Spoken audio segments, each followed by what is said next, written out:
रह के यदि शिक्षा मित्रों की बात शासन प्रशासन के बीच, अधिकारियों के बीच में रखी गई है, जनप्रतिनिधियों के बीच में रखी गई है, हमारे विधायक, सांसद, एमएलसी गण सभी लोगों के बीच में जा जाके बात किया गया है। जहां दिल्ली जाने की आवश्यकता पड़ी वहां तुरंत मिश्रा जी बैग उठाए चल दिए।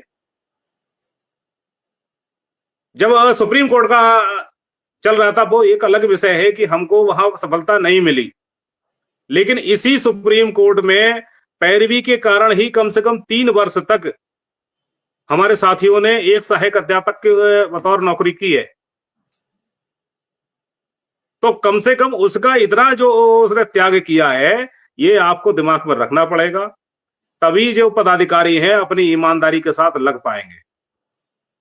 यदि आप उनको छोड़ देंगे तो हमें नहीं लग रहा है कि ये आपका दायित्व नहीं है। और शिक्षक के एक जो जिम्मेदारी आपको दी गई है, उस जिम्मेदारी को निर्वहन करते हुए यदि अपने साथियों को आप इस तरह से अगर छोड़ेंगे, उनकी मदद नहीं करेंगे, तो फिर भविष्य में कोई भी व्यक्ति सही में अपना घर देखेगा, आपके लिए क्यों लगेगा? बात आप ठीक कह रहे हैं कि आदमी गलत लगे।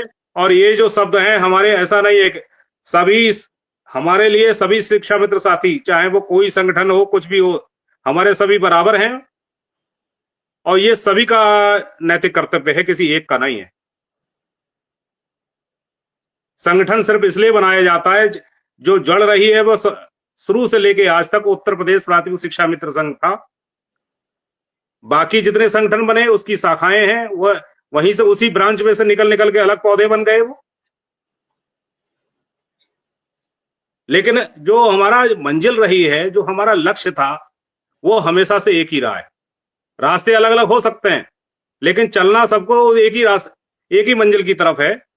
तो ऐसे में जो कमेंट्सबाजी होती है, सबसे पहले आप लिखना छोड़ दीजिए।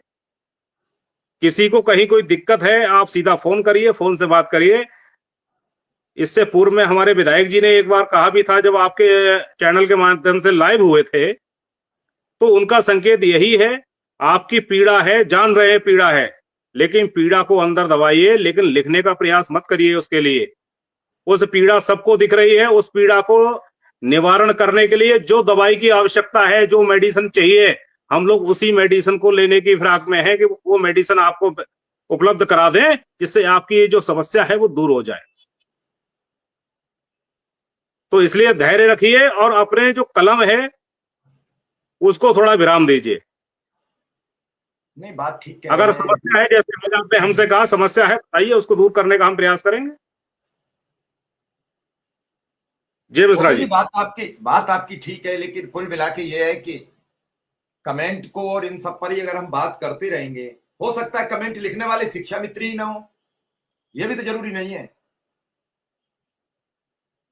मिश्रा जी, हम अपने को सुधारने की बात कर सकते हैं, बाकी कौन क्या लिखा वो एक मैं आपकी बात से बिल्कुल इत्तेफाक रखता हूं, समझ रहा हूं आपकी बात, लेकिन एक चीज तो बताइए कि कमेंट अच्छे भी तो बहुत लोग लिख रहे हैं, हजारों की तादाद में बहुत अच्छा लिख रहे हैं। और अगर चंद गलत भी लिख दें तो ये, मैं इस बात को, ये फिर आप खराब चीज ही पढ़ते हो। एक दिन किसी ने लिख दिया, अखबार में खबर छाप दी कि 250 शिक्षा मित्रों ने 50,000 छात्रों का भविष्य चौपट कर दिया।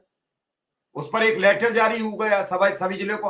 अब तक किसके खिलाफ कार्रवाई हुई किसी को पता नहीं है, लेकिन 4 दिन शिक्षा मित्र परेशान रहा और उस खबर को संज्ञान लेते हुए बेसिक शिक्षा महानिदेशक ने पत्र जारी किया। तो क्या इतनी खबरें छप रही हैं कि आज इलाज के अभाव में मर गया बेसिक शिक्षा मित्र, इलाज के लिए पैसे नहीं थे, उसके बच्चे को बड़ी दिक्कत हो गई। तो क्या ये खबरें नहीं पढ़ते हैं शिक्षा निदेशक? क्या ये खबरें नहीं पढ़ते हैं कोई मंत्री? क्या ये खबरें मुख्यमंत्री कार्यालय नहीं जाती हैं? एक नेगेटिव खबर का तो इशू बन जाता है।